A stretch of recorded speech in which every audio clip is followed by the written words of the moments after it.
Here we are, finally at the second book in the Legendborn Cycle. And you're only gonna see one of my beautiful hands today, because I am free-handling my microphone, because I'm working on a new setup style thing that's gonna make my desk have more space for creative stuff like bookbinding.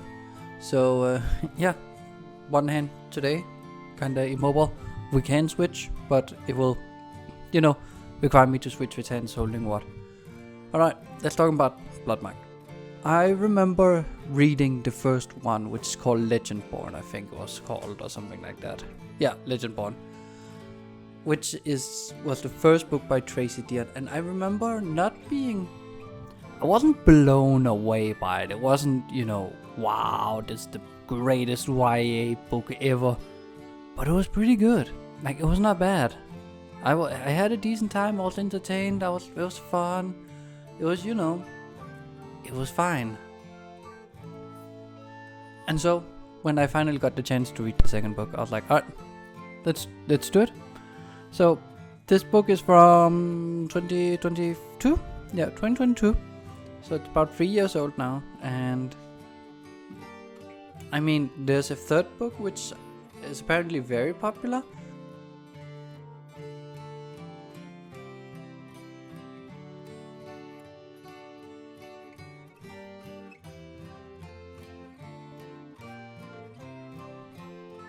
So these sections are apparently like named sections in the book. So for instance, this first one called Strength is not my choice. It is Tracy Deonn. Let's see if we can do this somewhat one-handed. Prologue. Yeah, part 1, Strength. So we're gonna name the sections the same. The first one's called Strength, as I said. I have not looked at my old review of the first one, but I can tell you I absolutely hate Cell. He is very toxic, he's very annoying, and he's very melodramatic. And I really am not a fan of the melodrama. It was really just all that melodrama and drama in general he brings is just so annoying. It really grinds my gears. A scene that I thought was really fine is kind of one of the main scenes, which is the funeral one. To me, it didn't feel impactful enough, given how important it is. It's the scene where we meet the leaders of the Order. It's where we get to see more of how the Order works. We should see a lot of feelings. We should actually get quite a bit of exposition. This would be a natural spot to give a struggling Bree a lot of exposition. And it's fine, we're not gonna remember half of it, because she's not either. And that can be a plot point, that there were so many feelings that she can't remember all the stuff. But this is a prime time to give us exposition. So we should spend a lot of time here, but we don't. It feels like we're here, and then we're done. And but I do really like how they use this moment to steer the discussion and narrative how they want it. And I really think that was brilliantly done. Like, it was really well done. She did really well, Tracy. It was brilliant, actually. By the leaders controlling the narrative of what happened to Nick and, who Bree actually is and all that stuff. Like, that's great. And the story they came up with was really well thought out. It was just true enough to be believable. But I would have loved if we got more from the funeral, where people arrive and talk. Bree's reaction to the story is understandable and in character. I'm glad she actually did react. It would have been a common trope to have her go like, I wanted to stand and scream out at them. But I didn't, because I knew that Nick would not have wanted that. That would have been such an easy trope to fall into, and I'm so glad Deonn did not do it. However, sometimes it doesn't feel like these people are college students. And when I talk about these people, I mean the main cast of people. Because they are often acting like, I keep forgetting they are college students, that they're like 20-something-year-olds. I keep thinking they're like 15, 16-year-olds, because that's how they act with the melodrama. Afterwards we get to see Bree pulling the sword in the stone and then recite the Oath of Arthur. I'm skipping through that because it was really boring and not at all interesting, nor was it surprising that she was gonna get kidnapped. All of that was super predictable, super boring, not very well set up. I would have loved if she wasn't kidnapped actually. That would have been a perfect plot twist. She could probably still have done something fun with them without having them kidnap her.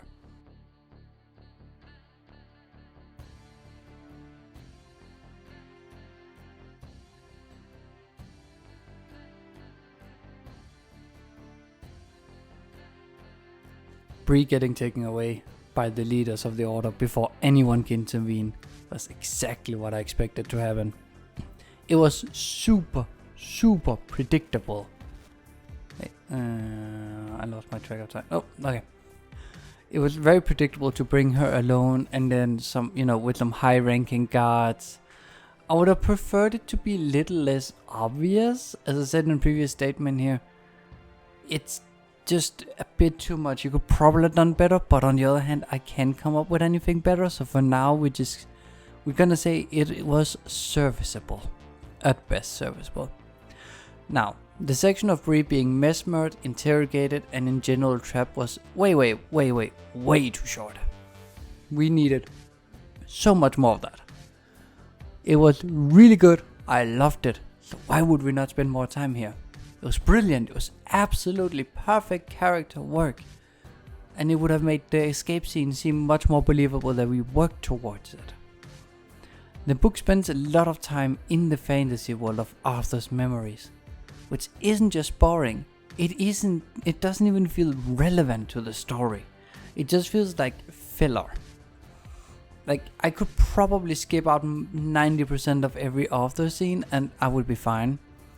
I would then have loved for Dion to spend more time on how Bree stays sane, how she learns more of the Order's plans and how they get her out. Because even the escape felt like it was hurried through. And I feel like that's the thing. Dion is very interested in showing off her magical world, setting up who Arthur's gonna be at the end of the book, setting up all of this stuff. But what it doesn't feel like she's interested in is telling her story. It's more like a D&D dungeon master being more excited telling his players about the world they're gonna explore than actually exploring it. And I really think it's sad. We do get a pretty cool fight scene with the only actual adult attacking Bree. And it makes zero sense. Dude doesn't even explain it properly why he did it. I think it's because Dion didn't quite know why, like how to make it make proper sense, but needed some kind of action at that escape house for why they should move. It was an awesome fight scene. It was great. It was awesome seeing the pacifist dude really just kick the shit out of someone, working at a character development, William. But it would have been better if he had, if he was discovered revealing the location to the Order, and then the fight itself goes as before, and the demon then attacks them because of their uses of magic or whatever. Because from what I understand, he did it because he didn't believe in that they would be able to survive, so who cares? It would have been so much better if he believed that the right thing to do would tell the Order because they had so many more resources, that he lost faith in the rebellion in the Order, whatever you want to call them. And then, Cell or Bree attacked him, maybe Bree attacked him, and then, the fight happens, Bree loses, William snaps. It would have been great, because that would have added a lot of character, it would have made it more sense, and it would have kept the same flow. And last thing I want to discuss in this section, before we move on, is Bree trying to learn to use her root powers for combat and attacking, so being more proactive than reactive. It was completely useless for her, and I love that. I think the fact we don't quite get the magic yet, wait, what did I write? I think the fact we don't quite get the magic yet, but I fear, the fact we don't quite get this magic at this point made me fear, and now that I have read the book, I know that this fear was true, is that magic is unnecessarily complicated in this world. I don't like that. And we will get to that in the next section.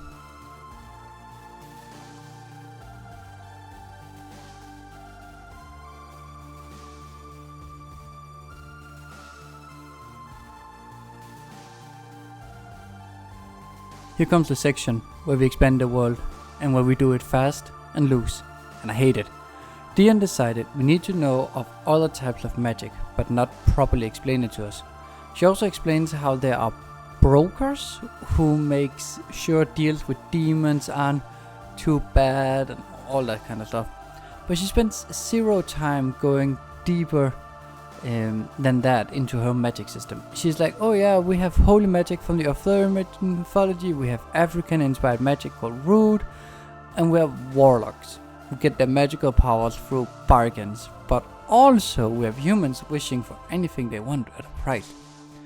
My problem really isn't the amount of magic per se, it's how it's handled.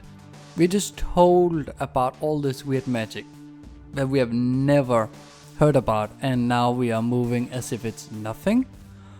Also, the dealer, broker, whatever is also not really explaining explained at all, but everyone acts like he is explained of who he is and has explained what is going on. I don't like it. It actively annoyed me and ruined my joy in reading the book that I didn't feel like I got explained enough. And maybe it's just me, I will be open for that, but I did not feel like I got a good enough explanation for what is going on. Not even for this book. For the third book we might get more explanation, but for this one I don't know enough of what's going on to say anything about the magic system. With that being said, the reference to the Underground Railroad with how there are safe houses for people who are root users is awesome and perfectly in line with what we've already been told about this world. But don't get why, and I might just not be remembering it, but don't get why the Order hates root users so much. I feel like the explanation was just racism? But that's just dumb, cause so many of the... racism is dumb. Hot take, I know. But I don't get why, this should be the main reason, because we have so many adults who have seen Bree's power, who seems like, that's cool, we want that. Even the Order leaders were like, we want that, yes please. And I know the Order is supposed to hate every other magic user, so it's like an inferiority complex thing or whatever. But it felt a little stiff, a little stilted. It just felt wrong to me. I think what would have been better is if they hated the root users because the root users have actively multiple times stopped the Order or worked against the Order because, root uses the dead. We get that kind of explained that root uses the dead and the Order doesn't want to do that because they believe it's inherently wrong and all that. So you already have a setup there, but to me it just felt like it was more, oh, root users are typically black. Well, white people don't like black people. We're done. That's it. That's it.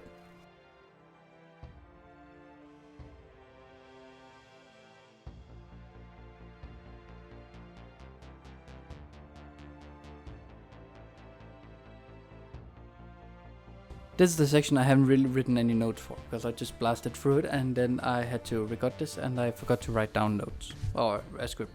So we're gonna freestyle this a little bit. What I want to talk about is kind of like the entire double plot twist that's happening here. Is it a double plot? Are there two of them? I mean, there's the Arthur about who he actually is. He is King Arthur. That's not the thing, but it's how he acts. I guess that's a plot twist in a way. It was super obvious. It was very much what you would expect from how Bree has been treating him. So really it was a very humanly reaction. I don't know, man. I don't know. It was a little boring. He also came off very naive. Towards all the people than you would expect given the situation, because he should know better, but I guess not. Then there's the twist of who the demon who's watching over them, all that stuff. Like, that just came out of left field. I don't even remember enough of it. I think, like, it was just this big bad guy demon thing that's been chasing them. Doesn't even say anything in the back. The entire ending of the book was very and I think it sums up the book very well. So I'm just gonna stick to it. This section was The plot twist was either confusing or not a twist at all. And let's get to the conclusion.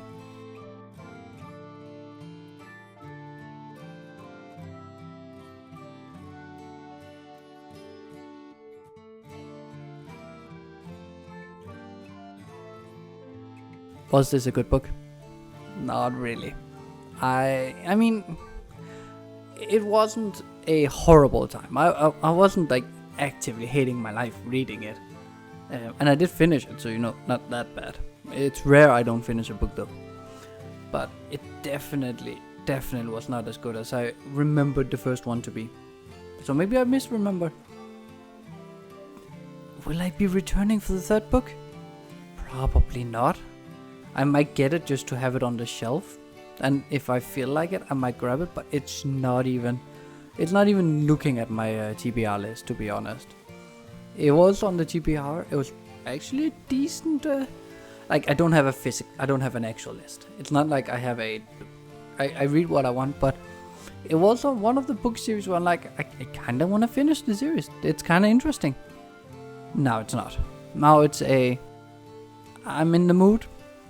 It requires me to be in the mood to buy the book first. I am not in the mood to buy the book. I have other books I want to read and I want to buy. So yeah, I don't know. I don't think the sequel is very good. I think I remember the first one being decent. I think this one is bad. Maybe the third one is good, but I cannot recommend picking up this book and continuing the series. I'm sorry, Dion, but I really think a lot of the way you dropped it, that you were trying so hard to show off your interesting world, that you forgot to show it off, that you forgot to tell the story. You were more like, oh, look at this neat little concept I've added, or this reference, or, blah blah blah, or this little detail world building. Like, yeah, fine, but you didn't tell us a story. So, no, I don't recommend this book. Next time we're gonna look at Commander and Master, the 1970s ship book thingy. That's gonna be an interesting review to talk about. That's different. Leave a like, comment, and subscribe. Goodbye.